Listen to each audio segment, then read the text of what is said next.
दिनों पहले सड़कों पर लाशें थी। मैंने तो कमेंट नहीं किया आपको, क्योंकि मैं आपके धन पर कमेंट नहीं करना चाहता। तब दिखाई नहीं दिया आपको कि क्या स्थिति थी वहां पर। क्या असदुद्दीन ओवैसी कोई साइकिल पर नहीं चलते? अगर नरेंद्र मोदी जी प्राइवेट जेट में चलते हैं तो असदुद्दीन ओवैसी भी साइकिल पर नहीं। बंद करिए प्लीज। ये 15 मिनट तक चला रहे थे, किसी ने कुछ बोला क्या आपको? चुप रहिए, आप भाषण नहीं चाहिए आपसे। दाढ़ी की वजह से कान थक गए क्या? रुकिए जरा, आप सहारनपुर की सड़क पर बैठे होकर चलाते रहोगे। रुको जरा। आप एजेंडा आपको चलाना है, आप खूब चलाइए, हमें कोई दिक्कत नहीं। आप बीजेपी प्रवक्ता को बुलाइए। कौन सा एजेंडा? झूठ बुलवाइए। मैं बात कर रहा हूं। हम लोग आधे घंटे बैठा रहे थे। ये क्या आपने बोला नहीं? शुरुआत आपसे की मैंने। अरे कब नहीं बोला आपने? अरे आपसे शुरू किया मैंने। बैठा के यहाँ पे बेइज्जत करने वाला। आपको दिक्कत है? जशीरी जी बोलते हैं आपको दिक्कत है? जशीरी जी को बोलने नहीं देना चाहते? आप बोलने नहीं देना चाहते? अरे भाई आपको एक सेकंड सुनो, इनको एआईएमआईएम से दिक्कत है तो मैं क्या करूं? हिंदुस्तान की संस्कृति में तो हमेशा न्याय की बात होती है। हां तो न्याय है, सबसे पहले आपके पास ये चुनाव नहीं लड़ रहे, महाराष्ट्र में है नहीं, दो सीटें इनको। अनुराग भदौरिया, ये बदतमीज व्यक्ति किसी का अपमान कर रहा है। अनुराग भदौरिया अपमान कर दिया भाई। इसको ये पता है क्या? अरे इसके कांड अनुराग भदौरिया नहीं, मुझे कोई असर नजर आ रहा है। नहीं कोई क्या हो गया भाई? जय श्री राम दोस्तों, कैसे आप? आई होप सारे स्वस्थ होंगे और मस्त होंगे। तो आज की डिबेट काफी मजेदार होने वाली है और डिबेट में तो आप देखो तभी आपको पता लगेगा। तो शुरू करता हूँ। दोस्तों, आज की डिबेट बहुत ही मजेदार होने वाली है। डिबेट चल रही थी आर भारत पर और जिसमें भाग ले रहे थे बीजेपी की तरफ से शिवम त्यागी, समाजवादी पार्टी की तरफ से हरा तोता अनुराग भदौरिया, एआईएमआईएम की तरफ से आदिल हसन और मुस्लिम स्कॉलर मौलाना साजिद रशीद। डिबेट में शिवम त्यागी जवाब दे रहे थे एआईएमआईएम के प्रवक्ता आदिल हसन और मुस्लिम स्कॉलर मौलाना साजिद रशीद के सवालों का। पर जब वो इन दोनों के सवालों का जवाब दे रहे थे तो मौलाना साजिद रशीद बीच में कुछ बोल देते थे, जिसको लेकर शिवम त्यागी ने मौलाना साहब को अच्छी तरीके से जवाब देते हुए उनको उनकी हैसियत याद दिला दी और कुछ ऐसा बोल दिया कि जिससे मौलाना साहब भड़क गए। पर सबसे ज्यादा तकलीफ हो रही थी समाजवादी पार्टी के हरे तोते अनुराग भदौरिया को, क्योंकि आज तो वह माथे पर लाल तिलक लगाकर भी आया था पर उसको बोलने का मौका ही नहीं मिल पा रहा था। वो इतना विचलित हो गया कि माइक उतार के डिबेट को छोड़ने की धमकी देने लगा, जिस पर ऐश्वर्या कपूर जो कि इस डिबेट को संचालित कर रहे थे उनको बोलना पड़ा कि भदौरिया जी रुकिए, मैं आपके पास आता हूँ। और जैसे ही इस हरे तोते को बोलने का मौका मिला तो इसने रुकने का नाम ही नहीं लिया और पता नहीं क्या क्या बोल गया, इसको भी नहीं पता। पर इतना जरूर है, शिवम त्यागी ने मुस्लिम स्कॉलर मौलाना साजिद रशीद को उनके सवालों का जवाब देते समय जो बोला, मौलाना को उतनी तकलीफ नहीं हुई जितनी इस हरे तोते को हुई। और फिर यह मौलाना साजिद रशीद की तरफ से बैटिंग करने लगा, पर शिवम त्यागी ने इसको ऐसा जवाब दिया किसकी पूरी मरोड़ निकाल कर रख दी। फिर तो ये हरा तोता बिफर गया और फिर अपने पुराने धरे पर आ गया। डिबेट किसी भी विषय पर हो, पर इसके कुछ शब्द हैं जो कि यह हर डिबेट में बोलता है। बीजेपी, किसान, गरीबी, नौकरियां, जातिवाद, हिंदू मुस्लिम। बोलने का मतलब है कि इसकी सोच बीजेपी से शुरू होती है और हिंदू मुस्लिम पर जाकर खत्म हो जाती है, क्योंकि इससे ज्यादा ये सोच नहीं पाता। तो देखते हैं कि कैसे शिवम त्यागी ने हरे तोते अनुराग भदौरिया, एआईएमआईएम के प्रवक्ता आदिल हसन और मुस्लिम स्कॉलर मौलाना साजिद रशीदी को इस डिबेट में बुरी तरीके से धोते हुए उनके सारे नेट बोल्ट खोलकर सारे पुर्जे बिखेर दिए ताकि यह उनको समेट भी ना सके। तो देखते हैं इस गर्मा गर्म डिबेट को। तो चलिए शुरू करते हैं। शिवम त्यागी जवाब दे रहे हैं। बीजेपी इस काउंटिंग ये 1-on-1 हो जाता है। बीजेपी जवाब दे रही है। देखिए, सबसे पहले मैं एक चीज कहना, हो गया रशीदी जी, हो गया। Okay, fair enough. Anurag also 3 feet। देखिए आदिल भाई आ रहा हूं। सबसे मैं पहले एक चीज कहना चाहता हूं कि आदिल जो एआईएमआईएम के आदिल जी को उन्होंने खास तौर पर आज कहा छठ के पर्व के दिन के छठ पर जिस तरीके से भीड़ भाड़ है, जिस तरीके से लोग ट्रेनों में भरकर आ रहे हैं, ये बहुत ही दुख की बात है। 55 देशों का सबसे पवित्र माने जाने वाले शहर में कुछ दिनों पहले सड़कों पर लाशें थी। मैंने तो कमेंट नहीं किया आपको, क्योंकि मैं आपके धन पर कमेंट नहीं करना चाहता। तब दिखाई नहीं दिया आपको कि क्या स्थिति थी वहां पर, क्या व्यवस्था थी? आप तो अपने आप को बहुत अमीर और अलग अलग देशों से न जाने कितनी स्थितियां बताते हैं, देखा है सारी दुनिया ने वो वीडियो। तो हमें भाषण मत दीजिए, हम देख सकते हैं उसको। और असदुद्दीन ओवैसी कोई साइकिल पर नहीं चलते हैं। अगर नरेंद्र मोदी जी प्राइवेट जेट में चलते हैं तो असदुद्दीन ओवैसी भी साइकिल पर नहीं चलते। बीच में नहीं बोलना प्लीज, आप इनको कहिए। मैं बीच में नहीं बोलना। आदिल भाई 30 सेकंड बोलना चाहता था। 30 सेकंड प्लीज। मैं बीच में नहीं आ रहा हूं आदिल जी। अभी बहुत भाई आ रहा हूं प्लीज। अभी बहुत कुछ है बाकी। आदिल जी कमिंग टू यू। हम लोग हैं, आप सबको बराबर का टाइम है। रशीदी ने कहा प्लीज समझ। हमारे यहाँ तो जातियां होती ही नहीं है। अरे अहमदिया को मुसलमान मानने के लिए तैयार नहीं हो आप लोग, वोहरा को मुसलमान मानने के लिए तैयार नहीं हो आप लोग, वीगर को मुसलमान मानने के लिए तैयार नहीं हो आप लोग। वीगर मुसलमानों की चाइना ने दाढ़ी काटकर वहां पर कंसंट्रेशन कैंप्स में रखा हुआ है। कुछ नहीं बोल पाते आप उसकी वजह से, क्योंकि आप उनको मुसलमान तक नहीं मानते।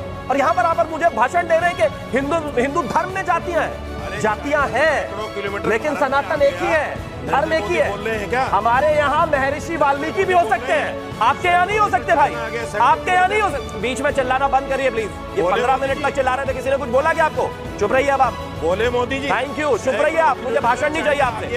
आपके समय में मैं नहीं बोल रहा था, मुझे आपसे भाषण नहीं चाहिए। अब ये मेरे रुकिए भाई, रुकिए, क्या हो गया? योगी जी बोले दाढ़ी की वजह से कान ढक गए क्या? रुकिए जरा, अपने समय में बोलिए, मैं आपके समय में। No personal comments please, thank you. Personal comment नहीं, पर्सनल कमेंट नहीं please. Why is he speaking in between? आप बोलिए, आप बोलिए, आप बोलिए, आप बोलिए, पर्सनल कमेंट नहीं। अब आगे। Please, अनुराग जी आ रहा हूँ, अनुराग जी आ रहा हूँ, अनुराग जी आ रहा हूँ, प्लीज रिलैक्स, एक एक करके। मुझे राशिद जी आ रहा हूँ, क्या है ये? रशीदी जी आ रहा हूँ, बैठे हो क्या भाई? रिलैक्स। सहारनपुर की सड़क पर बैठे हो क्या? चिल्लाते रहोगे? रुको जरा, थैंक यू। अब मैं एक और चीज कहना ये चाहता हूँ। बेशरम लोग हैं, अरे ये पागल हो गए क्या? क्या हो गया प्लीज भाई? रिलैक्स आप भाई, relax. I don't want to talk to him. Rashidi ji अब आगे, निवेदन कर रहा हूँ, प्लीज, थैंक यू। अब आगे। आपकी बात आपने रखी दादा, उनको आज रखने दीजिए। सनातनी जय आदिल भाई आ रहा हूँ, I can see your finger. Anurag ji आ रहा हूँ, सनातनी जय श्री राम One versus- बोलकर लोगों का गला काट रहे हैं। वो गलत बात। तब्बीर अल्लाह अकबर बोल के दुनिया के 70% इलाकों में वर्ल्ड ट्रेड टावर गिराए जा रहे हैं भाई। हजार हजार लोग एक साथ मर जा रहे हैं। फिर भी मैं ये नहीं कह रहा हूं कि आपका धर्म से कोई लेना देना है इसका, लेकिन सच्चाई तो है ये। यूरोप से लेकर यूएस से लेकर यूके से लेकर कहा नहीं है भाई, हर जगह है। तो भाषण मत दीजिए हमें। अब आगे आते हैं, एक और चीज प्लीज, बीच में मत बोलिए। सनातनी नहीं है भाई, एक चीज बताइए, यमन में सनातनी है क्या? यमन में हिंदू है, यमन में योगी आदित्यनाथ है, यमन में नरेंद्र मोदी है, वहां भी आप आपस में लड़ रहे हैं। ईरान में किस तरह की स्थिति है, वहां भी आप आपस में लड़ रहे हैं। किस तरीके से सर्बिया में कोसोवो बन गया, वहां पर भी आप लड़ रहे हैं। किस तरीके से उत्तर सुडान और दक्षिण सुडान में आपस में लड़ के दूसरा देश बनाना पड़ गया, वहां भी आप लड़ रहे हैं। वहां सनातनी है क्या? कौन जय श्री राम बोलकर आपके गले काट रहा है? कोई नहीं। सच ये है कि जहां पर भी इकट्ठे हैं, दूसरे के साथ हैं तो दूसरे धर्म से लड़ेंगे, जातियों में है तो आपस में लड़ेंगे। लड़ना है आपको, चाहे कोई भी स्थिति हो।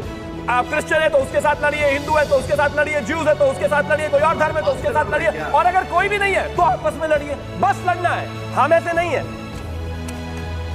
आदिल भाई, AIM आदिल भाई जी दादा बोलिए। ऐश्वर्या साहब जी दादा, अब आपकी मुझे आवाज साफ है, भारत थैंक यू। से- मुझे भारत से मतलब है, भारत के संविधान से मतलब है, बिल्कुल, हम देश से सबको। मतलब है। मैंने आज छठ पर्व है, मैंने शुभकामना दी। राजा से भी मतलब है आपको तो। शिवम आप बीच में बोल रहे हैं। तेरे बीच में लगातार शिवम, आप मैं बोलना नहीं चाहता। देख लीजिए, ओके आदिल, देख लीजिए, देख लीजिए। नहीं, आप बोलिए छठ पर बॉम्बे से, दिल्ली से, गुजरात से जो वीडियो उनकी आया, मर्जी। बिहारियों का, उत्तर प्रदेश के लोगों का, रेल मंत्री और रेल मंत्री का क्या दायित्व नहीं था कि उनको 10 टॉयलेट के डिब्बा में आ रहा हूं। 10-20 आदमी बन के आ रहा हूं अनुराग। आज प्लेन का टिकट 30,000 और मैडम, 35,000 का हो गया। छठ पे वो बिहार में नहीं आ पा रहा है, क्या ये सवाल उठाना गलत है क्या? नहीं, मुझे बिल्कुल उठाइए। भारत से मतलब अनुराग है। जी आ रहा हूँ, रिलैक्स। 55 देशों का, रेल मंत्री क्या 55 कर रहा देशों है? का सबसे पावन मुझे जो 55 तीर्थ देश का है, मतलब है। वहां पर लोगों की लाशें पड़ी थी, उस पर भी उठाइए ना। मैंने तो नहीं उठाया। Okay relax. अनुराग भदौरिया, अनुराग भदौरिया, अनुराग भदौरिया, अनुराग भदौरिया, अनुराग भदौरिया, अनुराग जी बोलिए। अनुराग भदौरिया, एक चीज सुन लीजिए, हाँ बोलिए। ऐश्वर्या जी एक चीज सुन लीजिए। जी, सुनाइए जरा। ऐश्वर्या जी सुन लीजिए, आप एजेंडा आपको चलाना है, आप खूब चलाइए, हमें कोई दिक्कत नहीं। आप बीजेपी प्रवक्ता को बुलाइए, अरे कौन सा एजेंडा? झूठ बुलवाइए। मैं बात कर रहा हूँ आपसे, तो आप बोल रहे हैं। कोई दिक्कत नहीं। हम आप बोलते हो तो वो कहते हैं झूठ, हम लोग को ये बोलते हैं तो आप बोलते हो झूठ। बीजेपी को- जनता को डिसाइड करने दो ना, क्या सच क्या झूठ। हम लोग को आधे घंटे बैठाए रहते हैं, ये क्या आपने बोला नहीं? पत्रकारिता शुरुआत आपसे की मैंने। कि देश के साथ आप धोखा करते हो, हमारे साथ धोखा करते हो। कौन सा धोखा? धोखा करते हो, पार्टी कब नहीं बोला आपने? करते हो। आपको बीजेपी अरे कब नहीं बोला आपने? अरे आपसे शुरू किया मैंने। हमें बैठा के यहाँ पे बेइज्जत करते हो आप। क्यों? मानी चाहिए आपको। जशीरी जी बोल रहे हैं आपको दिक्कत है? क्या आपने आप जशीरी जी बोलते हैं आपको दिक्कत है? एजेंट बोलने देते हो, जशीरी जी को आप बोलने नहीं देना चाहते? बोलने देखो। आप बोलने नहीं देना चाहते? हमसे बुलवाओ। आप रशीदी जी को बोलने नहीं देना चाहते?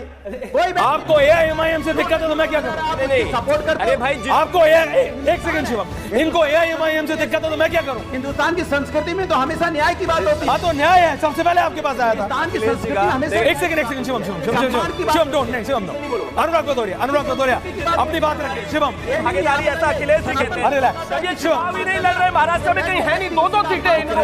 ढाई बहादुर अनुराग भदौरिया, नहीं हो सकता। ये नहीं है। Anurag Bhadauria, Shivam Tyagi, one versus one. Thank you. ये बदतमीज व्यक्ति किसी का अपमान कर रहा है, कह रहा है अनुराग भदौरिया, अपमान कर दिया भाई, इसको ये भाषा है क्या? अरे किसी के कान ढके ये अनुराग हुए भदौरिया नहीं, मुझे तो ये असलम नजर आ रहा है। नहीं कोई नहीं। क्या हो गया भाई? तो इतना नहीं, असलम कौन है भाई? ये अपमान नहीं सिखाता। नहीं, कौन है भाई? कभी नफरत की बात इतनी क्या नाराजगी है? इतना क्या दर्द हो रहा है? इतना क्या दर्द हो रहा है? मतलब छठ पर वो बैठकर आपको आपके सामने भाषण दे रहे हैं, जबान नहीं खुली, आप मुझे लेक्चर देंगे? ये आपस में भाईचारा चुप रहिए आप, ये अपने लाइन पर बोलिए। ऑडियो मेरे को सुनाई देना चाहिए। ये सनातनी नहीं हो सकते। ये झूठे लोग हैं, ये झूठे प्रवक्ता हैं। आदिल जी आ रहा हूँ। लोगों की जरूरत नहीं। अनुराग जी आप मेरे को बात बताइए। कितना प्यारा सनातन, अनुराग जी, कितना प्यारा धर्म है। अनुराग जी आपने मुझे बोला कि 9 में से 9 सीटें सपा जीती। बीजेपी डेस्परेशन, नहीं देते आप। बीजेपी डेस्परेशन में है, बीजेपी फ्रस्ट्रेटेड है, बीजेपी इसलिए ये बांटोगे तो कटेंगे करके। आप कह रहे हो 9 की 9 सीटें समाजवादी पार्टी जीत रही और इसीलिए डेस्परेट हो गए बाबा, आप ये कहना चाह रहे हो है अनुराग जी? हाँ मैं बोल लूं, आप ही से पूछूंगा, आप ही बोलोगे और कौन? इजाजत हो अगर आप शिवम से मोहब्बत थोड़ी नहीं, रशीदी जी का बोलना आपको पसंद नहीं है। AIMIM बोलती है, आपको अंदर से कोफ्त हो जाती है। सनातन मैं क्या कहता है किसी का अपमान करना? ये व्यक्ति कह रहा है दाढ़ी से कान ढके हुए, क्या सनातन किसी का अपमान करना सिखाता है क्या? सनातन को हमारा नो पर्सनल कमेंट, सनातन नफरत की बात करता है क्या? सनातन तो हमेशा जोड़ने की बात करता है। ये कैसे लोग हैं जो सनातन को नहीं पहचानते? अच्छा वापस ऑन टॉपिक, डिबेट रशीदी जी पे नहीं है, भी अपनाते हैं, उनका भी हम सम्मान करते हैं। रशीदी जी सनातन कभी नहीं सिखाता इस तरह की भाषा कि आप किसी शिवम जी एक अपमान कर रहे हैं। थैंक यू प्लीज, कमाल की बात कर रहे हैं। Back on topic. मैंने आपसे क्या सवाल पूछा? ये टॉपिक क्या है? लोग हो गए तो हिंदुस्तान के साथ चले गए, बताइए हिंदुस्तान टॉपिक क्या है? रूल करना चाहते हैं क्या? टॉपिक क्या है? नफरत राइज करना चाहते हैं क्या? आप किसानों के साथ नहीं कर सकते क्योंकि आपकी हैसियत नहीं है, किसान को MSP गारंटी नहीं दे पा रहे हो। आपकी हैसियत नहीं है कि आप महंगाई पे चर्चा कर पाओ क्योंकि महंगाई से लोगों की कमर टूट गई है। आपकी हैसियत नहीं है बेरोजगारी पे बात कर पाओ क्योंकि बेरोजगारी से लोग। माइक फट रहा है अनुराग जी, थोड़ा धीरे। एक शिवम बन। आई होप कि आपको डिबेट पसंद आएगी। डिबेट पसंद आए तो लाइक कीजिए, शेयर कीजिए और चैनल पर नहीं तो सब्सक्राइब कीजिए। मिलता हूं फिर किसी नई डिबेट के साथ, तब तक जय श्री राम।